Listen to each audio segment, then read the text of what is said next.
இதனால தேவனுடைய கோபத்திலிருந்து தப்பித்துக் கொள்ளலாம் அப்படின்னு நினைச்சா நிச்சயமா முடியாது. ஞானஸ்தானம் எடுக்கணும்னு சொன்னா உண்மையிலேயே இருதயத்திலிருந்து இயேசுவை விசுவாசிக்கணும். இவர் எனக்காக வந்தார், இவர் தேவனுடைய குமாரன், இவர்தான் கிறிஸ்து அப்படின்றத விசுவாசிக்கணும். மனம் திரும்பணும்.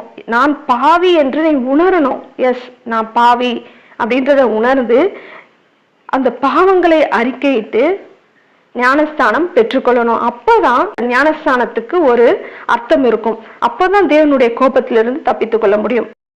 யோவான் என்ன சொல்றாரு 8ஆம் வசனத்துல, மனம் திரும்புதலுக்கு ஏற்ற கனிகளை கொடுங்கள் என்றான். மனம் திரும்புதலுக்கு ஏற்ற கனிகள் உங்கள் இடத்துல இல்லைன்னு தெரியுது. நல்லா மனம் திரும்புதல் இருக்கணும். அப்பதான் அந்த ஞானஸ்தானத்துக்கு ஒரு அர்த்தம் உண்டு. இவங்க ஆண்டவரை விசுவாசிக்காம மனம் திரும்பாம பாவத்தை அறிக்கையிடாம ஞானஸ்தானம் மட்டும் எடுத்துக்கலாம்னு நினைச்சா அது